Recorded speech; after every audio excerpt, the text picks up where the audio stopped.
Good evening, and welcome to the MIT Enterprise Forum. I'm Carol Corporalis, Chapter Chair, and tonight is the second in our trilogy series of programs on unstoppable trends. Last month, we did a panel discussion on distributed work teams, and tonight our speaker is going to talk about teams, but in a little bit different light, that of teams of people and machines working together. Before we get started, we always like to thank our sponsors and community partners, and certainly our programs wouldn't be possible without their generosity and participation. So tonight's lead sponsor is ResMed, and supporting sponsor is Kenobi Martins. So thank you to them. And our community partners, tonight we're very excited to have the MIT Alumni Club joining us here tonight, and as well as the San Diego Business Journal, our media partner, Green Rope, our database management provider, and StaylorMade Communications for videotaping our monthly events. Thank you to them all. All right, I mentioned that ResMed is our lead sponsor, and with us tonight, I'm proud to introduce Robert Douglas, who has President and Chief Operating Officer of ResMed. He's held numerous positions at ResMed. Well, he's been there since 2001, and so we're very proud to have him. Rob, would you come and tell us more about ResMed and introduce us to our speaker? Thanks. Thank you. I'm proud and it's timely to introduce such an eminent designer as Dr. Norman here tonight. We have some big design problems at ResMed, and probably one of the biggest ones is how do we get millions and millions of people to strap on a mask every night and sleep with it and turn a machine on and have air pressure? That's been a tough problem. We're probably 25 years into it, and we're not done by a long shot. Some of the things we are doing is trying to design the best, least obtrusive masks and trying to make these masks that you put on your face as something sexy that people want to do. It's a tough job. In another area, particularly around sort of the healthcare IT area, we believe that providing better information about what's happening both to the patients and to their healthcare providers can help a lot. So now when you buy a CPAP machine or get provided a CPAP machine from ResMed, it'll be online with a 3G chip in it sending data back, and it'll know instantly and be able to report instantly what's happening. And we have probably getting close to 1 million people, and it's going up by a significant number every day doing that. And we've got a lot of design exercise trying to turn that information into something engaging, interesting and useful for patients to do. So I'm very keen to hear what you have to say, Dr. Norman. Now, to introduce you, I'll just run through your bio. I'll have to read it. I'm sorry, it's very extensive.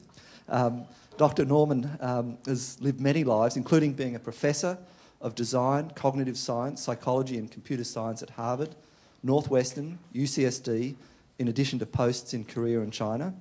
He was a VP running Design Center in Apple and an executive of HP. He's also owned several startups. He's been awarded the Benjamin Franklin Medal in Computer and Cognitive Science and is a member of the National Academy of Engineering. In fact, Business Week has named him one of the world's most influential designers. He's the best-selling author of 20 books translated into over 21 languages, and I understand that some of the MIT alumni here will have had to read one of those books, The Design of Everyday Things, originally published in 1988, and recently revised and expanded just 2 years ago. Today you'll find Dr. Norman back at UCSD directing the creation of the Design Lab, but I'm sure we're going to hear some more about that. Over to you, Dr. Norman.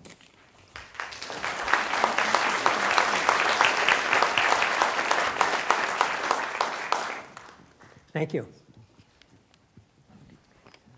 That actually was a nice introduction to the kind of design I want to talk about.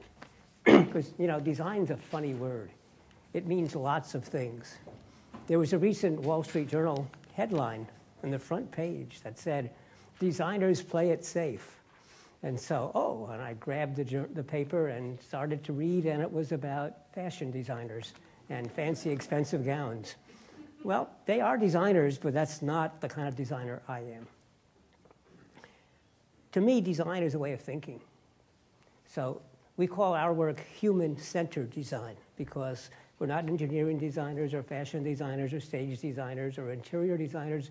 We design for people. So we want to make sure that what we're designing actually fits the needs of people. And This kind of design is interesting because you can apply the methods that we use to almost any problem you like. So we actually call it design thinking. And the first problem of design thinking is solve the right problem. It's really easy for engineers, MBAs. I've taught them both. You give them a problem and they solve it. Ask them, well, was that the right problem? And it never occurs to them to think about what the real problem is. So take sleep apnea.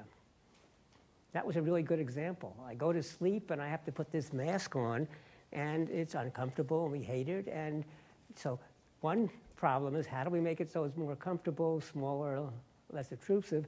Another one is to say, well, gee, maybe it's an opportunity. So I love the solution, make it sexy, make people want to wear it, make people who don't have sleep apnea want to wear the mask anyway, right? That doesn't mean it's going to be easy to do, but when you reconsider and reframe the problem, quite often the solution is something you never thought of, and it makes the original problem go away. So I want to tell you today, yeah, the main theme is automation and how we are going to manage it.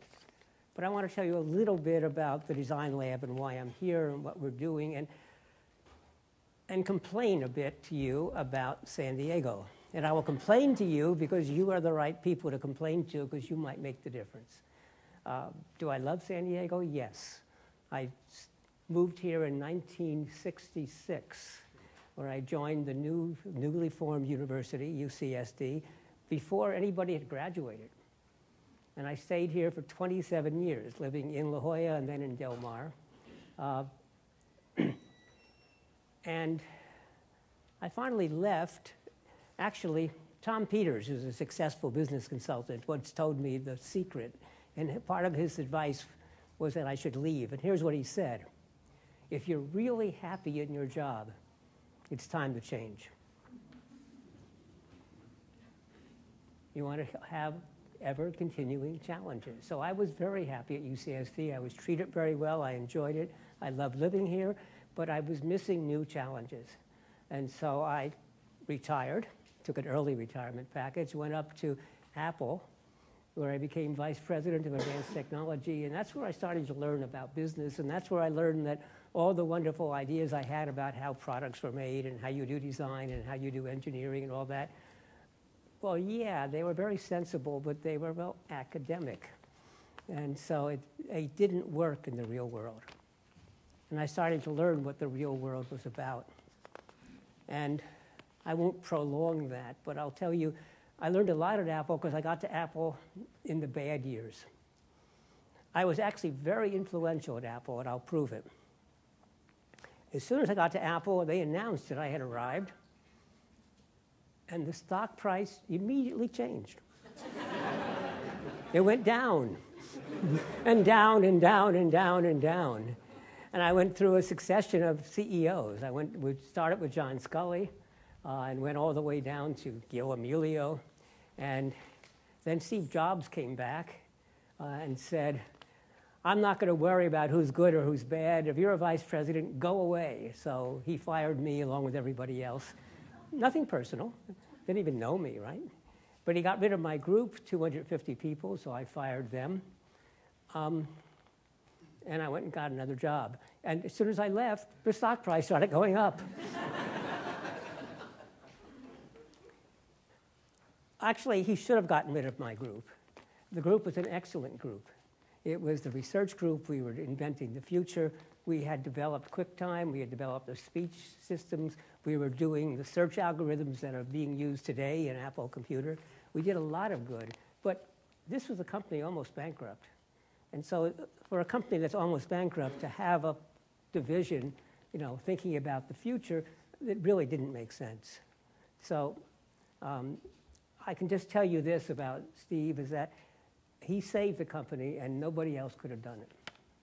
So that's a beginning, though, but that's where I really learned about business and really learned about design. And after that, I started my own consulting company, followed a startup to Chicago. We did one of the first distance education companies, MBAs over the internet. brilliant courses, the wrong business model. The collapse occurred, and I went to Northwestern in computer science, but I started a design program, retired from it, living happily in Palo Alto with much too much to do on many boards, traveling around the world. I traveled 140,000 miles last year, which is crazy. And then Pradeep Khosla, the chancellor at UC San Diego, came to my house in Palo Alto and asked me to come back. And he said that they wanted to start a design program at UCSD, and he didn't know what it would be, but he wanted me to do it. And he gave me instructions. He said, if you come, here are your instructions. It has to be important. It has to be exciting. Those are the complete instructions. I couldn't resist, so I came back. So I now live across the street from the campus. It's what, a 10-minute walk from here. So I walk north, I end up here. If I walk west for 15 minutes, I'm in the ocean. If I walk east for 15 minutes, I'm in my office. It's really quite nice, and UCSD is a wonderful place. But now the complaint. It is an oasis for design, for manufacturing, for large companies, for startups. Now, why is that? And how can we correct it?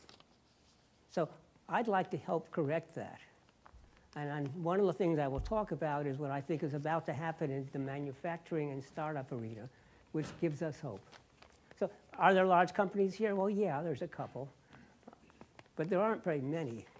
There's the manufacturing here, yes, but it's not big. And are there startups? Well, there's a number of startups, but most of the startups in a few industries. There's military, there's medical, there's sports and well-being, telecommunications. But my son, for example, who had worked at Toyota for 6 years doing new product development in Japan, came back, wanted nothing more to do with large companies, decided that he would start a company, but he needed to know a little bit more about business, came to Rady, got an MBA from Rady, and then started a company here in San Diego to do a new cooking appliance. It was hard work. Nobody here would give him funding. I'm the main funder of the company up to a month ago. People would say, oh, you're doing a startup. What's it about? Well, I have this new cooking appliance. It cooks your meat perfectly, meat or fish or flat vegetables. And you don't have to worry about the time. You want medium rare steak, and just when it's done, the phone rings, and you're on the phone for 10 minutes. You come back, it's still perfect. People here would say, well, why are you doing cooking? Why aren't you doing medical devices or telecommunications? And there's no VC community to speak of. What used to be seems to have gone. So he went to San Francisco, where they say, oh, you're doing a cooking appliance. That's wonderful. There are other companies doing it. And when time came to get investment, well, he found an incubator, and now he's at something called Y Combinator. Those of you in the business know it's actually a prestigeful incubator. And the last funding round, he actually had to turn money away. Why the difference in climate? We have talented people here, and there's some startups that have been very, very successful here. So let's see if we can change that. And as for design, well, there's an industrial design group that meets in Carlsbad. There's a user experience speakeasy group that meets throughout the city. Those are mostly web designers, as far as I can tell. And there are a few other groups. There's something called SDXD, something like that, San Diego Experience Design. There's also a new school downtown called the New School of Architecture and Design, which is interesting because the design part is called the Domus Academy of San Diego. Well, the Domus Academy is one of the most famous design schools in the world in Milan, Italy. And so I went and talked to the director and said, what is this? Why are you calling yourself Domus Academy? And she said, well, actually what she first said was, oh, somebody who does design, hurrah, hurrah, somebody I can talk to. And it turns out that she studied design at the Politecnico in Milan, studied it with a friend of mine. Domus Academy in Milan was purchased by a for-profit educational company. They said, we have this architectural school in San Diego. Why don't you go down to San Diego and start a design group? So the two of us have decided to partner, that if we can bring together the design community, and it's really nice, it's a location downtown San Diego and a location up the northern part of La Jolla, so that it's convenient no matter where you live. You can go to one or the other. And we're going to try to see what we can do, but we need your help, because yes, I can bring the design community, Elena Pacenti, who's the woman who runs Domus Academy, and I can try to bring the community together, but it isn't enough to be together. We have to be able to do things, create things, help your companies. And so we'd like to actually bring together this community and bring together the journalists and bring together high-level government to say, let's get together and make this a thriving town. And I'll come back to manufacturing at the end of the talk. Now let me go and say what we're going to do at the design lab, which will lead me to the main theme. So I want to be important, I want to be exciting. Exciting, that's the easy part. Important. Well, you know, what's the best design places in the world? To me, the best design school was probably the Technical University in Delft, the Netherlands. So, okay, they do that. We don't need to. An exciting spot is the MIT Media Lab. Okay, that's good. Another one is the D School at Stanford. All right, that's good. So what we want to do is take the best of those and bring them here, but we want to be different. So what do? I mean, they design products, they design services, they use traditional design methods to do traditional design, and that's good, and we need it. So we want to do something else. And so what are the strengths at UC San Diego? Really good engineering, really good social sciences, a very young and small but excellent business school, really good medical school, interesting people in the arts and humanities, an approach that is called distributed cognition in the cognitive science department. Distributed cognition is, how do people work when they're distributed? How do you work it when there's some person there and some person there and some person there, distributed in time and space, and sometimes we're using, you know, mechanical devices? And that's been around, well, actually, I was a part of the initial emphasis there. And we also do user-centered design. The first book I wrote in the 1980, roughly, was called User-Centered System Design, UCSD. But user-centered is actually, was nowadays, what we call human-centered. So what can we do? Well, let's look at distributed cognition in today's environment, where not only we distribute it in time and space, but some of the things that we interact with are automatic machines, smart machines. So how can we work with them? And many of you may be worried about the fact that a lot of these intelligent machines are getting more and more intelligent and may take away your job. They are taking away low-level, blue-collar, white-collar jobs, low-level accounting, low-level lawyers. A lot of the paperwork can be done by the machines. So is that going to lead to the sort of scare scenarios that science fiction writers like to write about? Or is there another way? And I think there's another way, and I want to call it human technology teamwork. So let me tell you about an automobile, automation of the automobile, and it's no coincidence that I'm working with Nissan on this problem. So one of the things I've been doing is looking at all the companies up and down the California coast. So I'm working with IBM, I'm working with Nissan, I'm working with Qualcomm, I'm working with SAP. It's a German company, but they have a very big research lab in Palo Alto. I'm talking to other companies here. I've talked to Sony, which has a big Sony PlayStation, which is in San Mateo, but also has an office in Sorrento Valley, and so on. So automatic cars. Cars will drive themselves. And they're doing very well today. So you can drive a car. Well, a friend of mine who's the head of the Silicon Valley Research Center for Nissan said he has driven his Nissan, not a special one, but just the standard luxury model that you can buy, and that since he's the head of the lab he was given. He has driven it for something like 30 to 35 minutes on a highway without ever touching the steering wheel or any of the controls. It's not recommended, by the way. But the point is the cars today can do that. And the cars today, I believe, are like 90 to 95% of the way there. Don't count Google, because Google cheats. What Google does is throw a huge amount of money at this problem.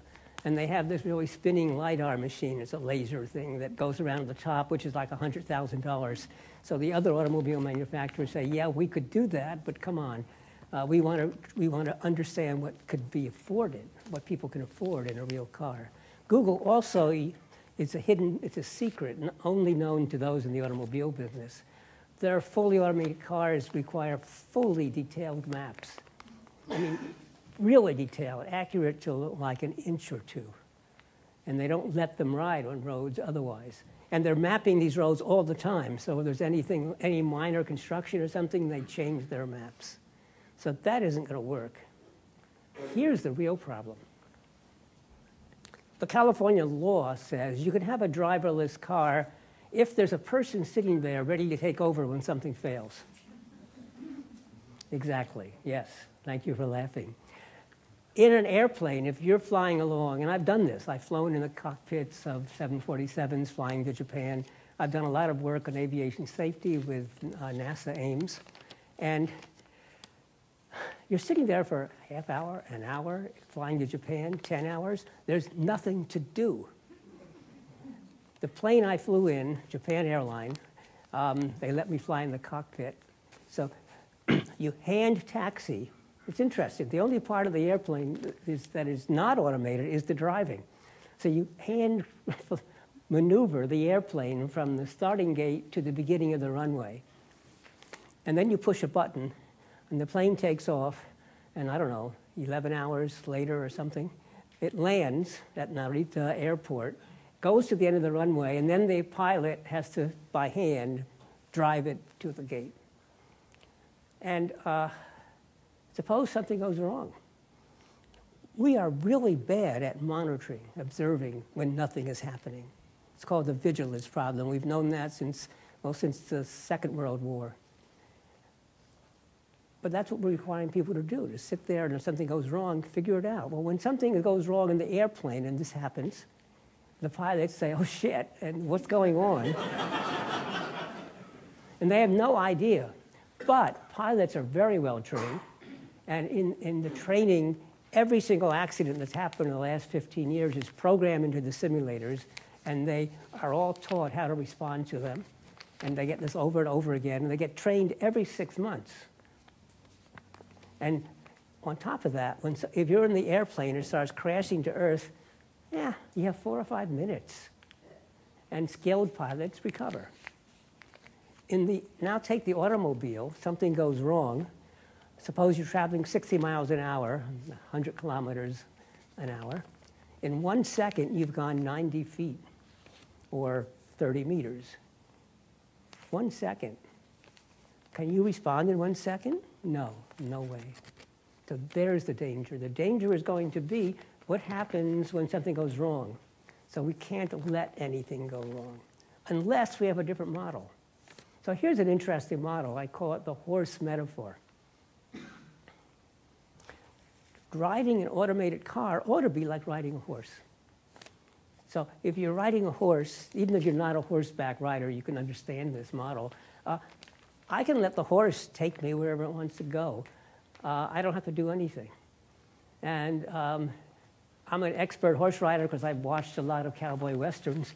And I know that when I'm really sleepy and tired going home, I can just go to sleep and the horse will take me home, right? And the other thing is the horse worries about the low-level things.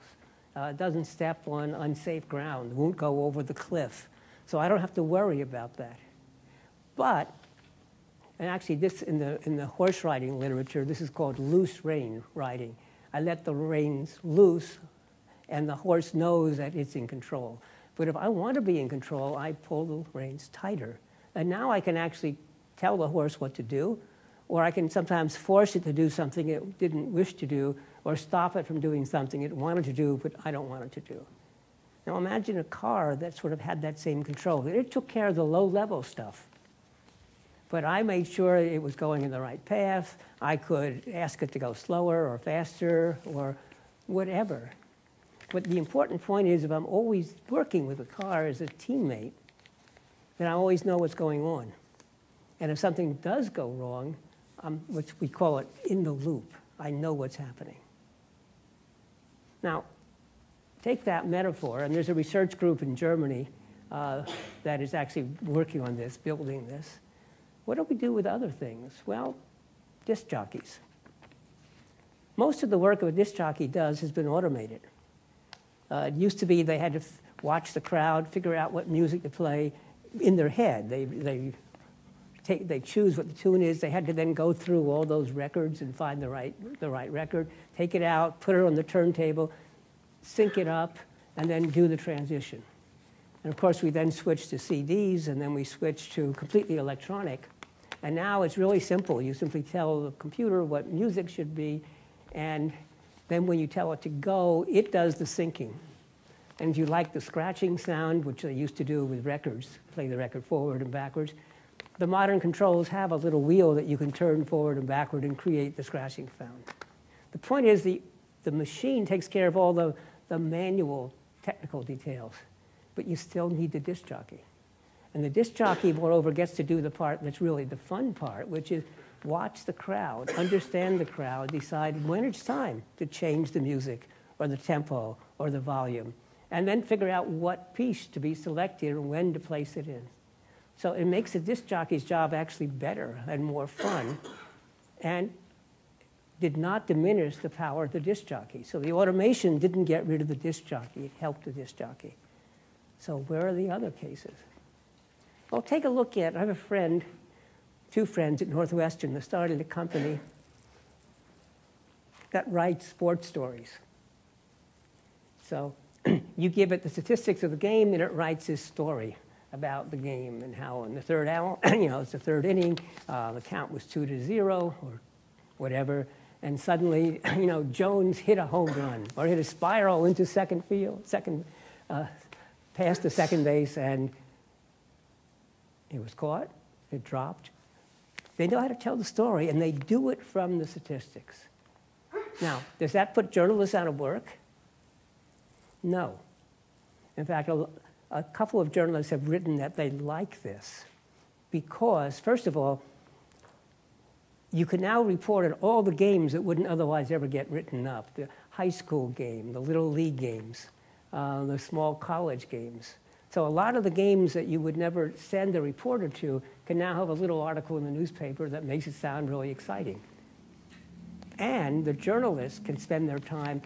The journalists hate being assigned to write those games up. They're dull, and the writing is kind of tedious. What they can do is back off and try to write the important stories and try to say what's happening in the league, perhaps, and try to look at what the important big issues are. And so the reporters have said this relieves them of the tedious job and allows them to do better what they like to do, which is be a reporter. Are there other examples? Well, I think there are. And I think that's where our advantage will be. As we move towards automation, what can we do? So here's a problem that I'm working on. In fact, took another big step just today.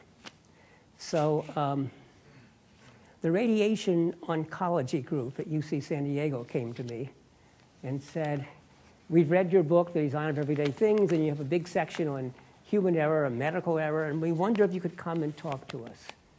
So I went to the radiation clinic, and I met with them, a big group of people. There are people who are PhDs in physics or mechanical engineering, and lots of MDs. And their machines are pretty powerful. So it's made by a company called Varian in Palo Alto, and they're monster machines. It's about, well, from this wall to here and across and there with a big bed that you put a patient on, and it has a linear accelerator built into the machine to radiate the patient. The machines cost $3 to $4 million a piece. A patient comes in, is diagnosed, and then the prescription is, well, there's this little volume here that we need to radiate in order to kill a tumor. But we have to make sure that we hit the tumor exactly, and we don't let the radiation kill good tissue around. And one way that's done is by giving a little bit of radiation here and here and here, and it hits in the center. And the center gets all of it, but each of the side surrounds get only a little bit. Those of you who go to MIT know that used to be an old puzzle about how do you solve this problem. But that means that you put the person on the machine, and that the bed has to rotate, so the center of rotation is the spot you want to radiate. And you have to have the radiation come at the right angle, and it can take 20 minutes to set up that. So first of all, the diagnosis has to be accurate. Second of all, the prescription has to be accurate. Where you decide the volume is to be radiated has to be accurate. How you set the patient up has to be accurate. They can't move. They have to be still while you're setting it up. Then they get radiated, then they go home, but then they come back again. They can come back 10 or sometimes 20 times. It's a very complicated operation requiring the sharing of multiple disciplines, and it's very expensive. So if they can reduce the costs and make it simpler and reduce the potential for error, that would be a big win for everybody. So what can we do? So we're going to start a project. It's going to be a big project because we really have to involve all the different disciplines. We have to really understand and back off and say, not how do we make the machine better, how do we make the treatment better, or for that matter, the whole diagnosis, treatment, recovery phase better. How do we make it better? Well, right now, the equipment is designed clearly by mechanical engineers who cared about the mechanics, as opposed to saying, well, let's see, there's a patient who's here, scared to death, told not to move, while the person sits there saying, oh, which button do I push? Move it forward. No, back a bit more, up a little bit more, twist it to the left. And that's, I mean, it wasn't designed, it wasn't human-centered design. So the first thing we want to do is watch to see what people do and what they need to do and what it's like to be a patient and what it's like to be the technician trying to adjust it and what it's like to be each of the people that's involved, human-centered design. And we think actually this could make a difference. Now, what about the diagnosis? Well, you've all heard about IBM and say it's chess playing machine. What's the best chess playing machine in the world? What's the best chess player in the world? Is it Deep Blue, IBM's machine? No. Is it a person? No. The best chess player in the world is not a machine or a person. It's what's called freestyle chess, when you get 2 or 3 people, none of whom are world-class chess players. They might be grandmasters, but in most of the time, they're not even international grandmasters. 2 or 3 of them, and 2 or 3 chess machines, and not the best chess machine. The kind of chess machine you can go out and buy today. Just go to the internet, find the best chess, it's only $50. They're not expensive. One of them is even an open source machine. And what happens, though, is that these people, they're really good at working together and at posing the right questions to the machines. What they look for is places where the 3 machines give different answers. And then they can explore that, and that's often turns out to be an opening wedge or something that's unusual that lets them win. So the other thing that IBM has is a system called Watson, and you probably all know that it won at Jeopardy. But see, that's the problem with the way we're approaching automation. And that's the problem in the automobile. I want to go from tools that help us do things, like a food processor, to assistants that might remind me, like our phones do that now. My phone vibrates and says, time to leave for your lecture, or collaborators. But what they do today, the American Society of Mechanical Engineers and the Department of Transportation and the military, all have these levels of automation. They've all agreed on the standard. You have 5 levels of automation. Level 0 is no automation. Level 4 is perfect automation. Well, those are pretty straightforward. But 1, 2, and 3 are this intermediate level. And that's where it's dangerous, because the more automation you get, the more the automatic stuff can do for you, the more dangerous it becomes. I told you how good the pilots are. Well, lately there have been a couple of accidents where the pilots didn't know what to do. Their skills have atrophied. Asiana Airlines, Korean airline, which has relied so heavily on automation that when they were landing in San Francisco recently, and the automation had been turned off because one of the standard beacons at the airport has not been working for the last year. They didn't do it right. They relied on the automation, and the automation wasn't performing right, and everybody else knew that, but they didn't know how to cope. And there was another recent crash of an Air France plane, and we're not sure yet what happened in Taiwan recently, but we suspect it was a similar type problem. When you fly a lot, you get to be very good. If you don't fly, you go away. I know pilots who refuse the lucrative, high-paying flights, like flying from San Francisco to Tokyo, where you don't do anything. And they would prefer to fly Southwest Airlines, where you are always flying, landing and taking off, landing and taking off. It's more fun, and it keeps their skills up. So how do we do that? So Watson is very smart. But, you know, it can do things like, here's a standard mistake that people make. The good example is 3 Mile Island nuclear power plant. There are 2 kinds of errors. One is what's called a slip. That's where you intend to do something and, oops, wrong thing. You have probably done that. I take out milk to pour into my coffee, and I pour it into the wrong cup or the wrong container. I'll pour it into the sugar container. I have been known to pour salt into my coffee, thinking it was the sugar container. And those are slips. And those are really not so serious, because a slip is fairly easy to detect. You intended to do one thing, and instead you did another, and you can tell. The real danger is a mistake. A mistake is when you made the wrong decision in the first place. And now everything you do is you do correctly. It's just it's the wrong thing to do. So in the nuclear power plant accident, the operators misdiagnosed the problem. And so then from then on, they were doing the wrong things.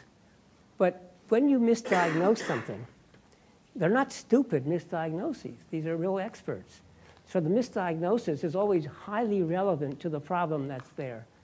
And that often means that, therefore, the first couple of steps that you do to correct it actually help. But as you go, and that actually reinforces your notion that you're doing the right thing. But as you go further and further in, there's no longer the right thing, and it's really hard to know, really hard. The correct way of finding mistakes when you have misdiagnosed it is you have a critic who stands by and says, "Are you sure?" In aviation, they do that now. That the first officer and the pilot fly the plane, and they alternate. One's the pilot flying, and the other is watching. And then you switch to the first officer is flying, and the other one is watching.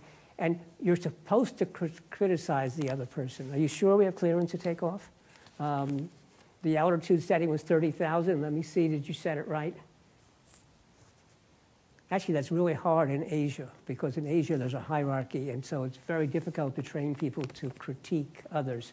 One reason that Koreans were told to speak in English in the cockpit was in Japanese and Korean, you can't avoid the honorifics. You have to call the senior person by a senior title, and you refer to them differently. English doesn't have that, and therefore it can be more equal. Suppose what we did in medicine is we had Watson watching over what you did and saying, have you considered this? Have you considered that? Or, you know, this is really rare, but have you thought about this? It matches the symptoms. Because Watson can do this now. There's a wonderful demonstration that IBM puts on, which is, tell Watson, I need to debate a topic like, should we ban violent computer games? And Watson says, okay, I'm looking at Wikipedia. I found 10 articles that appear relevant. I've read all 10 articles. I'm now looking through the sentences for critical sentences. I found them. OK, here are 3 reasons that we should ban computer games. And here are 3 reasons why we shouldn't. Well, suppose it did that with medical diagnosis, saying, well, you know, here are counter arguments against what you suggested. So it's an assistant. It's helping you. It's not criticizing you. It's reminding you, hey, did you look at this? Because it's impossible for a physician to keep in mind the entire medical literature, the entire cases. And we know that people are biased by the most recent cases they've experienced and the most common cases. And actually, it happened in 3 Mile Island. The diagnosis was consistent with what they saw and was the normal thing that would have given rise to those symptoms, except this was not the normal situation. So there's a case. So I spent an hour with the medical, radiation oncology people, and then we talked to my friends at IBM, Almaden, about trying to work with them to try to devise this type of assistant. So that's what we're trying to do with the Design Lab. We're trying to say design is a way of thinking. It applies to business, it applies to medicine, it applies to all ranges of activities. It makes you stop, think back, focus on the people who are involved, focus on solving the right problem. And remember that the solution is not going to be the right solution. So we believe heavily in doing observation, watching people. Don't ask them. I don't want to ask you what you need. You don't know. I want to watch you. Because actually, you're so used to the way things are being done, you don't realize there might be a completely different way. And then what we do is we do a quick test. We may mock it up in paper or foam or cardboard. So make believe we're using this new solution or a new procedure or a new service. And then we see what's wrong with it. And then we quickly do it again and cycle back and around until we finally get better and better. Design is a funny field because there's no real science. We're trying to add to a science, but mostly we think by drawing, we think by sketching, we think by making. It's a field of doing. We think with our hands. And you don't actually learn what you're doing until you make it, and then you see it's wrong. That's very powerful, and that's how we learn. It's a rapid cycle of learning. And we try to solve the right problem. That's what design thinking is about. Now let me back up to the item I said I would come back to. San Diego is an oasis of VC. It's an oasis of design. It's an oasis in the kind of manufacturing that a lot of the startups might want. But you know, there's a big change coming over the world. You've all heard about 3D printing, or sometimes called additive manufacturing, and laser cutters, and computer-controlled CAD machines, and milling machines. These can be done really cheaply and inexpensively in your backyard, in your home. I think that what's going to happen is already starting to happen is, I don't know, you want a new lamp in your home. You go to the internet and you search for plans for the lamp that you like, and you say, that's it. And then you send it to your local Kinko's or printing shop, and they print the lamp. Or maybe you say, well, that's not quite what I want. And so you hire a local designer to modify the plan the way you want it, and then you print it. And so everything doesn't have to be made in a mass big factory where every single item is the same. Here's a way of having a large number of small factories and craftspeople who enjoy doing what they like and customizing the pieces for you. And because of the new manufacturing process, it will be inexpensive and flexible. That isn't true today. The 3D printers that exist the inexpensive ones do not produce high quality work, and the very expensive ones do, but they're very expensive. General Electric, for example, 3D prints the turbine blades that they actually use in a jet airplane. But that's a multi-million-dollar printer. But they can do it. And if they can do it for multi-million dollars today, what's it going to be in 20 years? And you don't need that size and quality for most home goods. So I think there's a real renaissance coming. And maybe San Diego will be a bit like Hong Kong, where the manufacturing is over the border in Shenzhen. Well, here the manufacturing might be over the border in Mexico. That's already started. There's already at least one startup that does drones that manufactures them in Mexico, does it here. But that's an opportunity for places like us who have been sort of left out of the big manufacturing plants and don't want the big manufacturing plants, to have lots of little creative people spring up. And I think that'll make for a much better life. Well, that's my opening salvo. I don't even know what time it is. Now it's up to you. So at this point, we have a microphone, and someone will select and pass the microphone around, and you can ask questions.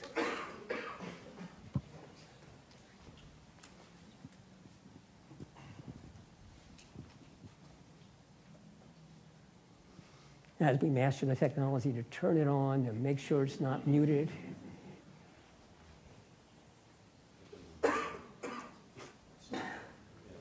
It only has 2 buttons, but you see, isn't it fun?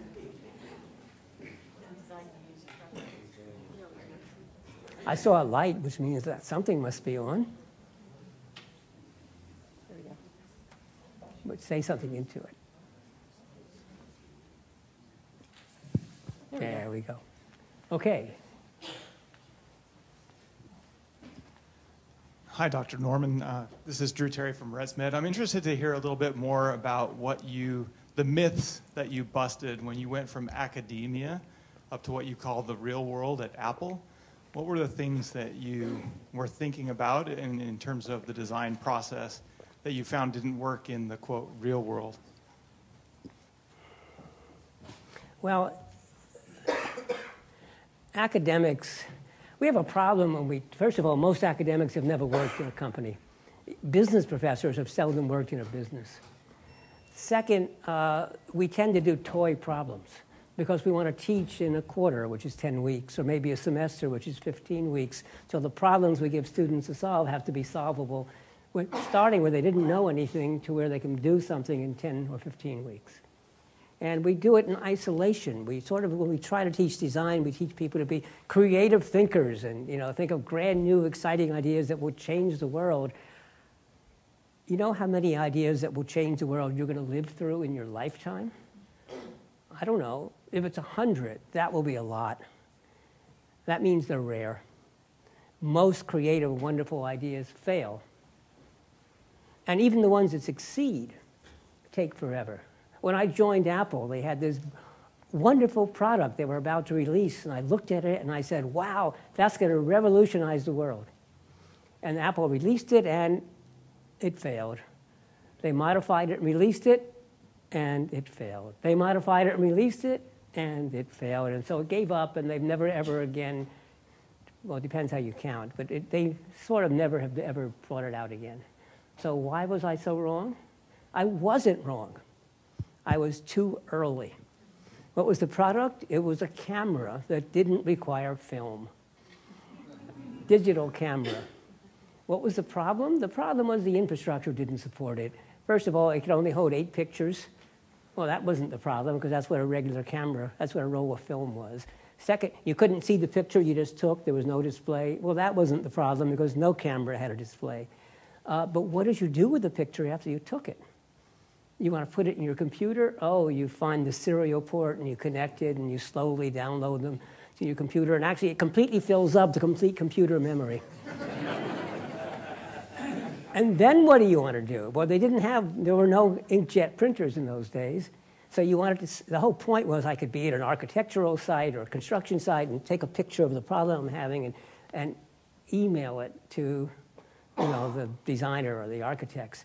Well, email wasn't quite really there, and we used something called a modem, a 300-baud modem, which meant you took the telephone, even you had telephones, you took the telephone up and you put it over these suction cups so that, right, the loudspeaker made these beeps and the microphone received beeps, and you sent at 300 baud, which meant 30 characters a second. That's 30 bytes a second. That's not kilobytes or megabytes. 30. It took forever. So too soon. So that's one problem. It takes decades to do these things. Another one was the installed base. So when I was at Apple, every computer ever sold had a different power supply, and the on-off switch was in a different location. It was caused everybody trouble, and I complained bitterly about this, saying, I've talked to a lot of customers, and they really want to have it all in one place. They know where to find it. And so I complained to the guy, the VP in charge of making the computers, who said, I agree with you, so you solve it. So I was now charged with solving the problem. And so I got together all the people relevant to solve the problem. The first surprise was how many people there were. It was amazing how many different people had to have a say in this, and they really did. The second was everybody agreed this was a problem and should be fixed. 6 months later, we gave up. Because for anything we tried to do, there was a reason why you couldn't do it. Because it turns out that there are all sorts of regulations about how you do power. You may not know it, but there's a little symbol that's a vertical bar with a circle around it. But if you look at them, there's almost never is it a complete circle. It's a partial circle. That's because the on-off switch doesn't turn the computer off. I mean, if it did, then you couldn't turn it on again just by touching the switch. Or if your TV set, then you couldn't turn it on again with remote control. So what almost always happens, it goes into a sleep mode where most is turned off, but a little bit is left. And the regulation, therefore, is you can't have a complete circle. Complete circle means it's off. Partial circle means, well, there's still something on. And some of the systems we had did turn off completely and some didn't. And the FCC says you can't have any radiation. And these computers radiate a lot of radio energy. And they therefore ruin your TV reception or radio reception, or if you have a hearing aid, it can interfere with pacemakers. And so there's very careful. It has to be certified. And that's why you want the power switch really close to where the power line comes into the computer. So you have a minimum amount of place where there's the current coming through. And it doesn't matter. I can go on for a long time and tell you the issues. There were always good issues why we couldn't do it. So I managed to do one thing, which is I hated it whenever your computer crashed, and then you had to hold the button down for a while to force it to start up again. But it always would crash when I was trying to shut down the machine. And therefore, I would have to turn it on and wait until it turned on again so I could shut it down. So I managed to get it so that when that happens, you actually are asked, now, do you want to just shut down or do you want to restart? The new Apple doesn't always do that. The new Apple people, never mind. So as I told people, as I told someone else, in the new book, I talk about human-centered design and how the way to do it is we first observe people. We then step back and try to understand what we've seen, and then we analyze it. That's called design research or ethnography. And then we do this cycle. And to observe people, you want to observe the real customers. So if you're Apple, you need to go to India and China and Europe and Africa and across the United States, because they use them in different ways. And after I explain how to do this and why it's important, the next section of the book, which is written now after my experience, you know what I just told you? It doesn't work that way. Why? Norman's law. The day the product team is assembled, it's over its budget and behind schedule. And they will always say, what you're saying is absolutely right, that's how we should do it, but we don't have time this time. But next time you can do it. There is no next time. Thank you. I have a tendency to give long answers, sorry. Yeah, there's a person with his hand, so eventually she'll get a microphone. Hi, Dr. Norman. My name is Amber, and I have a question. So with all of the automation that's happening and smart technology in the world, what are your thoughts on Stephen Hawking's predictions that machines will eventually take over and compete for our resources? Well, the problem when you become famous in one field is then you're supposed to be knowledgeable about everything on Earth. So Stephen Hawking may be a great physicist, but I don't see why he's able to predict the course of technology. Mind you, I can't predict it. I don't know anybody who can predict it. But I've given a lot of thought to it. I've worked with the National Academy of Engineering, who's very concerned about these issues, and with some of my friends who actually are the best predictors in the world because that's what they do for a living. They're science fiction writers. And there are various ways in this might play out. And one of them is indeed, yeah, the machine will get smarter and smarter and smarter. And then one of the days it'll be smart enough to design itself. And as soon as it starts designing itself, we have the singularity. You may have heard that term. Because it means that, gee, if I can design myself, I can make myself better. And then I can make myself better. And the better I am, the better I can make myself. And it goes faster and faster and up to super powerful intelligence. Now, first of all, that's still... It was invented by a science fiction writer, Werner Vinge, who lives in San Diego. Well, what about nanotechnology? Well, what about nanotechnology? That gets smaller and smaller and smaller. What about it? I mean, because that builds, it can redesign itself. No, nanotechnology is, the question was, what about nanotechnology that can redesign itself? No, nano means small, really small. It has nothing to do with whether it's intelligent or not. That's a different mechanism in which you try to make self-constructing nanotechnology or replicating nanotechnology, but there's no intelligence. The notion that the internet will get bigger and bigger and bigger, and one day we'll suddenly have consciousness, that's not how it works. So I don't know what's going to happen, but it's not going to be just because we're doing more and more nano or just because we have a bigger internet or more powerful computers. There's a lot more. And it's not clear that when machines get intelligent, they're necessarily evil and take over. And that's why my goal is I want to make, instead of having people trying to automate more and more and get rid of people, which is what a lot of the engineers want to do, if only we didn't have the people here, our stuff would work better. That's why I would love to change the argument to we're going to do it as a collaboration. We're going to have people do what they're really good at and have machines do what it's good at. People are really bad at repetitive steps, doing things with high precision over and over and over again. Machines are really good at that. Great, let the machines do that. But let us do the stuff we're good at, creativity, figuring out what the real issues are. So I don't see any reason why that shouldn't be the case. San Diego is actually charmed to have a fair number of major science fiction writers who actually understand the physics, the science. So Werner Vinge is one of them. David Brin is another one. Kim Stanley Robinson is another one. And one of the things we're doing at San Diego, there's a friend of mine runs the Arthur C. Clarke Center for Imagination, and bring these people in, because what you do in science fiction is you try to imagine the world with this new technology, but you have to build a story around it. So they actually have to think about what its impact will be on society. So I've been meeting with David Brin, who lives just up the street in Encinitas, and about, okay, you do the scenarios, and then we will try to build it and see what the impact is. But I don't buy the doom and gloom.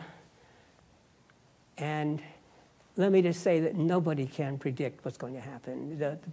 If you look at the history of prediction, it's pretty bad. And that includes me, by the way. Just going off what I hear on the news, so. Well, the news, the job of the news people is to find something exciting and tantalizing or dangerous and threatening. So Thank you. I don't know where there's a mic. Remember, don't ask me if you want to speak. Ask the microphone holder. How would you deal with the perception in a system that is mostly automated, still requires some human component to it, with the perception by the person doing the work that what they're doing is mostly busy work? Yes, they're continually active, but the automation is mostly there, so I'm not really important, and maybe I don't even care now anyway. Yes. Where we have situations where the automation is taken over, but the person is left doing meaningless job, is exactly what I'm against. And that's why I want it to be a collaboration and a teamwork, where we actually will change what people do. But what people should do is something that's meaningful and that's important for the task, and that gives them some pleasure and a feeling of accomplishment, and let the machine do the stuff that's dull and repetitive and that a machine can do. That's the dream. It's going to be hard to manage, but that's the dream. I don't want busy work. I'm really hoping that what will happen as we automate more and more, it takes away some of the tedium and allows us more time and freedom, because almost everybody is creative.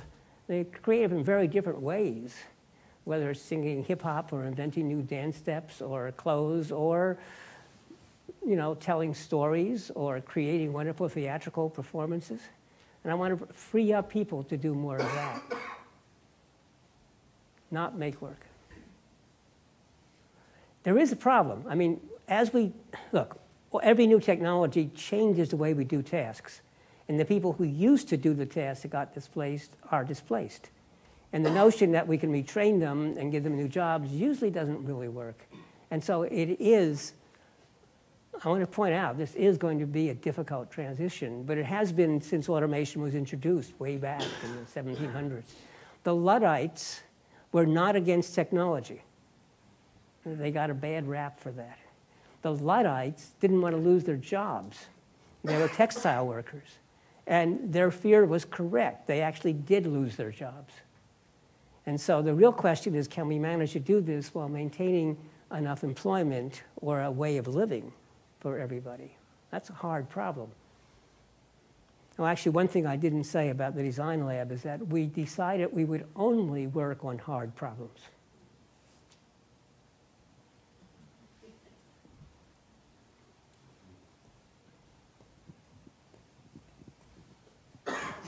So I totally buy into your argument that we want to let automated things do repetitive tasks and allow us to be creative.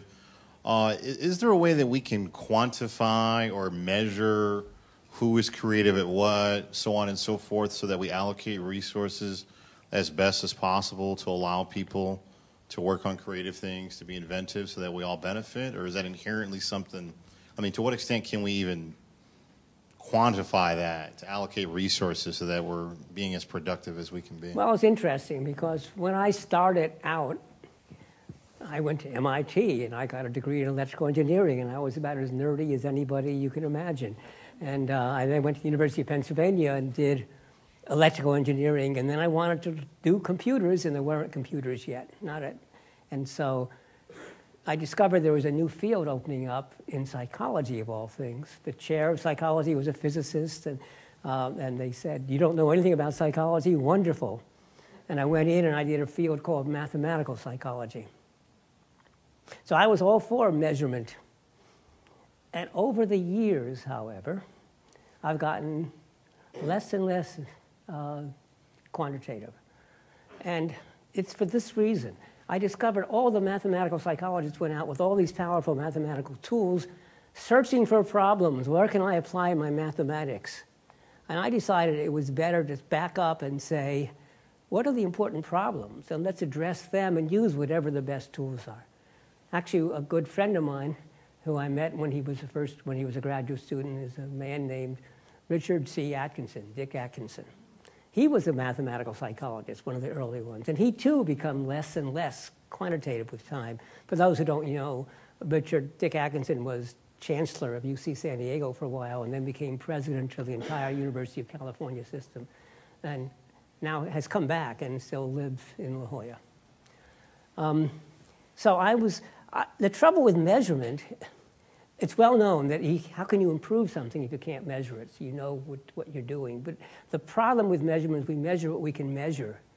And we sort of say, well, the rest isn't important. And quite often we measure secondary things as opposed to what we really care about.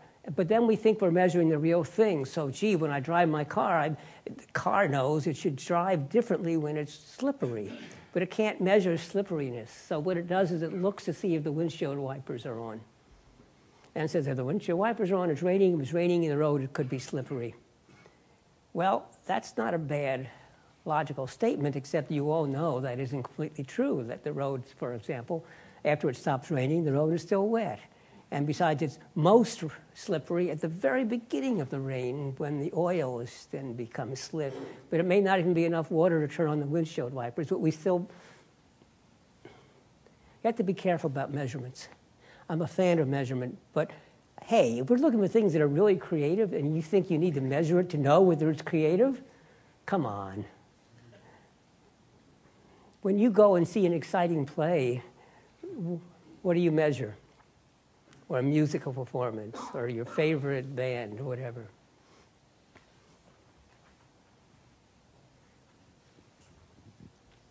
Hi, Dr. Norman. In your research, have you found differences in user design or user expectations based on cultures and regions and languages? And if so, how do you balance that when you're designing or developing a product that, as Apple has done so successfully, that goes worldwide? That's a really good question. It gets asked of me a lot, and I don't quite know the answer, because we all know culture is important. And, you know, I've lived in Europe. I'm an honorary professor at Tongji University in Shanghai. I taught at KAIST, the Korea Advanced Institute of Science and Technology, 2 months a year for 3 years. I've understand other cultures. I think culture is actually surprisingly minimal in its importance for the kind of products we have today, but it's about to become more important. And here's why. Culture is really about how people interact with each other. There's more to it than that, but a lot of it has to do with how people interact with each other. But most of our products, you interact with the product. It's a single person interacting with the product. And so if you design a product so it seems sensible, then people will adapt themselves to the product and think it's appropriate. So we drive automobiles. I was about to say we drive automobiles the same way all over the world. Actually, that's false. So let me try again. The automobile is the same all across the world, and it's controlled the same way all across the world, and people don't object to that. And actually, this is a good example. But what they do with the automobile varies dramatically. I mean, I've been in Shanghai watching. I mean, if the streets are really crowded and you want to turn left way up there, you'll go into the other lane because there's no cars there, and you'll drive down the other lane until you can turn left. And I've seen motorcycles that weave their way through traffic, sometimes going backwards in order to get around the truck. And in India, forget it. And it's very different in New York. Actually, crossing the streets in Palo Alto is different than crossing the streets in San Diego. In Palo Alto, if I'm a pedestrian and I go near the street, the cars all stop. And if I'm here, I've discovered they don't stop. I sort of have to, hey, you know. It's a minor difference, but it's even that. But I repeat, if you design it so it seems sensible, the automobile seems sensible, the computer seems sensible, the telephone seems sensible, the cell phone seems sensible, because you can't think of any other way. And the same one sells all around the world, but yes, what they do with it is different. But our stuff is getting more social, and we're starting to do work across boundaries together, and now culture will matter.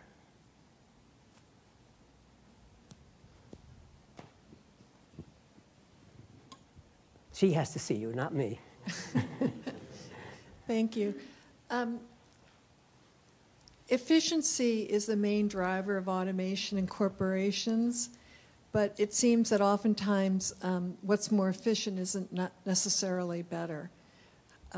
How are you working with organizations to have them rethink the criteria in terms of what drives their automation attempts? You're right. A lot of people are doing automation and getting rid of people, trying to make things cheaper, more efficient, measure efficiency and productivity, which I think are both horrible measures. In automobiles, at least the company I'm working with, Nissan, and actually I've worked with a number. I just finished a 3-year project with BMW in Munich. There, the issues are not efficiency, but safety. And in the automobile, the reason we want to go to full automation, well, there's several reasons.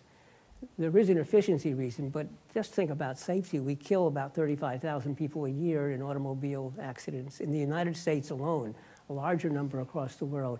By the way, it's getting better. It used to be 50,000 people a year.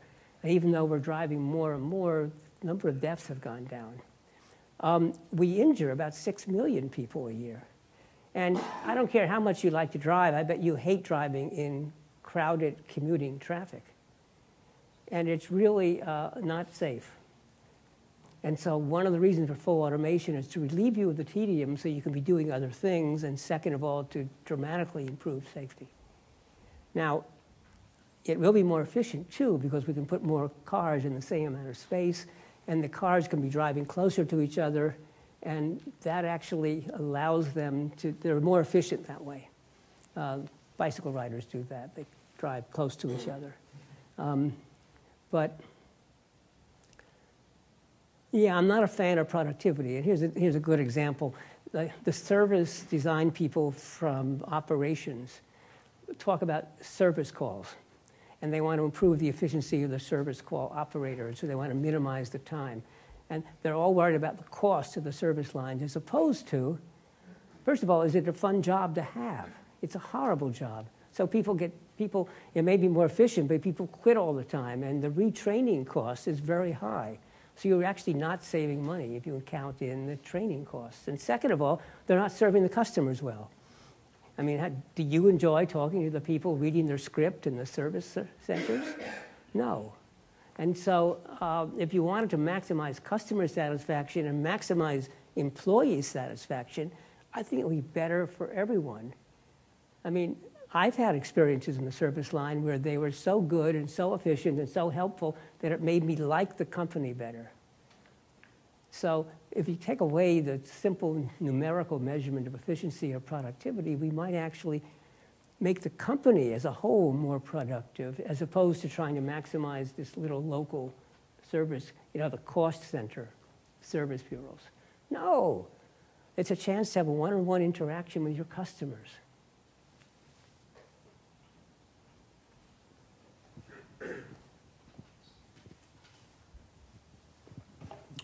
Dr. Norman. So I work for a company now that's involved in robotic development. And it's a very academic environment. My background is design thinking. What advice do you have selling in design thinking theories to a company that's always looking for empirical evidence?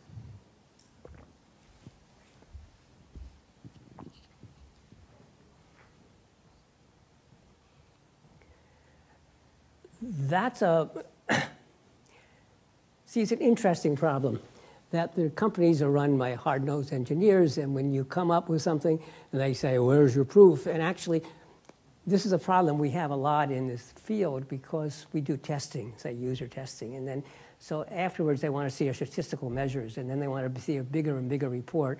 And let me tell you, as soon as somebody says, I want to see a bigger report, it means they're not going to believe you anyway. So forget it. And it's interesting. How much money does the Brain Corporation spend on advertising? Not yet, but supposedly it becomes successful. How much money does a large company spend on advertising? What's the numerical data on that? Almost nothing. We have no idea, but we spend far more money in advertising than we do in other things. They spend so much money that when Xerox wanted to open up a research center in Cambridge, England, and they couldn't find the funds in the research budget, they convinced the advertising side of Xerox to pay for it. Because they would advertise, oh, we're doing this wonderful research in Europe. And it was a small section of the advertising budget and a big section of research. But where was the money? Where was the numerical evidence? It's crazy. But the best way to do this is you try to get the engineers on your side. You have them take part in the same studies you do, so they begin to see the problems your customers have. And that's the best way, because if you're not careful, they just don't believe you. But if you let them watch, well, they still don't believe you. Here's what they say. They say, why did you pick such dumb customers to watch? But that's okay. You got the first step. And that's actually why we use one-way mirrors in TV, because we don't want the engineers to touch things. Because what the engineer does when they're watching somebody have trouble, they say, but it's so simple. Here, let me show you. No, no, no. You're not going to be there when they're using the stuff. And so you want to know if they can figure it out themselves. And after they've watched a few of them, they begin to get the idea. Or you say, can your spouse use it? Or can your parents use it? And you try to point out that these are not stupid people. These are smart people. They're often smarter than you, and they're often more expert than you in the task they're doing. They're just not expert on this device. And in any event, it doesn't matter. I try to give it to them as a challenge. Your challenge, I guess you're not up to it. I thought you were a good engineer. Your challenge is to make it so these people can use your equipment. Oh, I guess you're not good enough to make it so they can use it. But yeah, it's hard. But let me tell you, when they start saying, I need to see numbers, it means they don't believe you, and the numbers is just a way of stalling you. But most of the important things in life you don't need numbers for. You don't need numbers to see if somebody is creative, or if this is an exciting play, or if you're enjoying this talk. You're either enjoying this talk, you're hating this talk, or you're asleep, but you didn't need to have a number, whatever your opinion. Not everything has to have a number.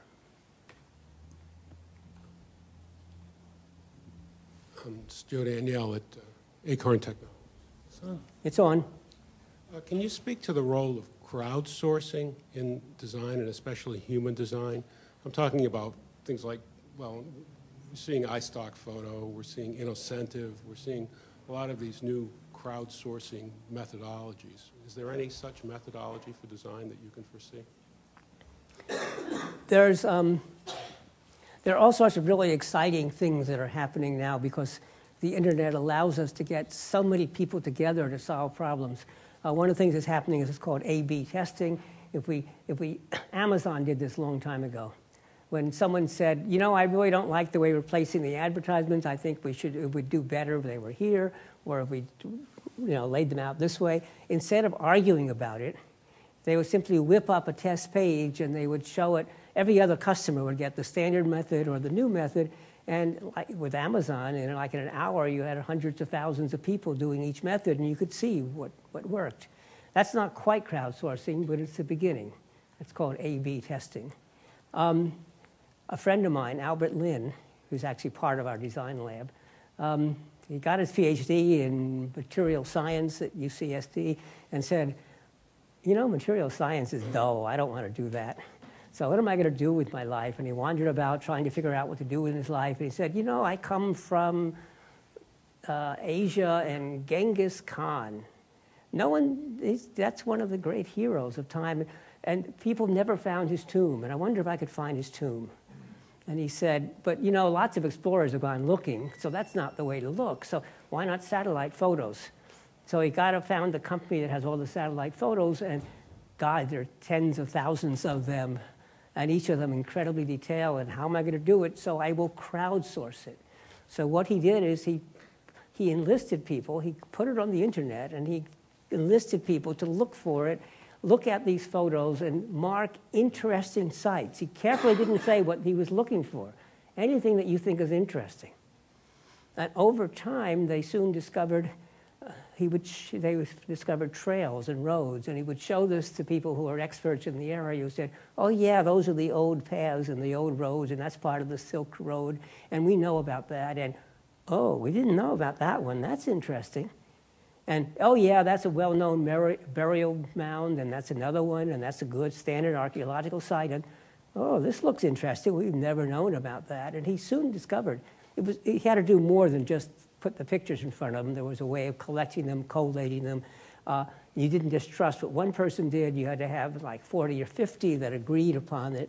And he then actually went off to Asia. He convinced National Geographic to pay for this. And he went off to Asia to the locations they had determined, and they investigated, and most of them were legitimate, and some of them were novel archaeological sites, and they found a site they think is the tomb of Genghis Khan. But you can't excavate without government permission, and these are considered sacred sites, so they're still trying to get permission. But there's a good example. It's not quite a design problem, but why do you think he's in our lab?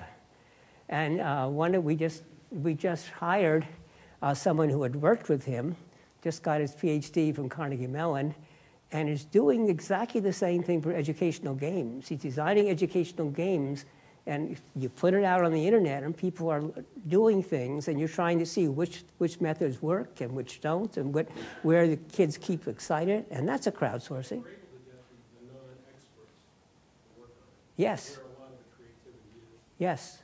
I mean, that's the idea.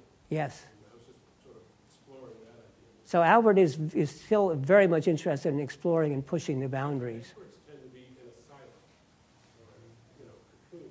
When you get the non-experts, you get the more creative ideas. I mean, that's the whole. So here's my story about designers. Designers don't know anything. The traditional designer is trained as a craftsman. You spend 4 years learning how to draw, learning about materials, learning how to put together beautiful objects, and then you're asked to design a health system. So come on, where do you come from? They don't know a single thing. And that's why they're often so creative. Because what you are able to do, and designers have to put together the expertise from all these different disciplines, so they have to go to each discipline and learn that discipline. Obviously not very deeply, but enough that's relevant and know how to use them. And in the process of learning, you ask a lot of questions. And you also ask stupid questions. What's a stupid question? It's one where people say, come on, that's obvious. Well, keep going. This is what the Japanese call the 5 whys. It's getting at the real thing. When someone gives you a reason, say, why is that? And then say, why is that? So why is it obvious? Well, we've always done it that way, but why has that been? And pretty soon, quite often, the stupid question is what it's really doing is examining a basic assumption of the field that actually no one has ever examined. And if you redo it, great breakthrough. So stupid questions, I encourage them. People have many different ways of thinking, and I'm thinking, how does this impact design? For example, how do you design something that can be compatible with people that have ADHD versus Asperger's or any of the other variations of the way people think? What we try to do is, we're designing most things are designed for the general population, and what we try to do is study the people we're designing for. And if you're designing for millions, you can't. But what we try to do is take the extremes. It's as if I'm designing a chair. I want to make it so that it's adjustable, but I know it's going to work on the smallest person I expect to sit here and on the biggest person. And if it'll work for the two extremes, it'll probably work in the middle. It's sort of the concave space. And so if I can say, I have this person and that person and that person and that person, if I can make it that work, I'll probably cover all the people in the middle. Now, when you have special cases, like somebody here and there, then I'll do a special design. So if you, for Asperger's or whatever your special condition, if you have special kinds of handicaps, we have to study the people with those. We have to work with them and design for them. But an interesting thing often happens when you end up designing with someone who is handicapped, has difficulty seeing or hearing or walking, or even keeping, a social contact. It often turns out that the design is better for everybody, which is an interesting thing. But if you really want to hit that population, you have to study that population.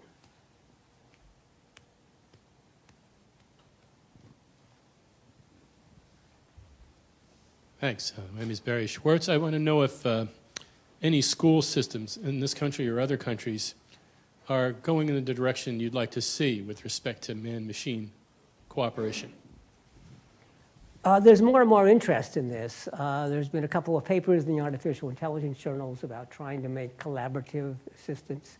There are people talking about it. There aren't any major programs yet, but I just gave a talk to the National Science Foundation, which would like to encourage this type of work. And they invited me to Washington to talk to them because they want to start a new funding program, and they're trying to see how they should frame it. The military is very concerned about this, and they're interested. The military actually does a lot of the fundamental research. So it's a small group, but it's a growing group. Actually, we just heard a talk this morning from a candidate we're considering to for the faculty hire who's working on robots at MIT. And again, but there are robots that collaborate and work with you and that share the task, don't damage you. I see the people from Brain Corporation looking intensely. Competition. No, not competition. He doesn't have a company yet. I'm told there's one more question, and fortunately, I don't have to choose. Hi, Dr. Norman. I'm a student at UCSD, and I was wondering how the design lab will, or what kind of opportunities there will be for current students to, or what will they be able to do with the design lab, or how will they be able to get involved? The design lab is it's basically 3 months old. It started in the fall quarter, and this is now, I guess, the second month of the winter quarter. We don't really have research projects going yet. I've been spending my time trying to establish them, get people together.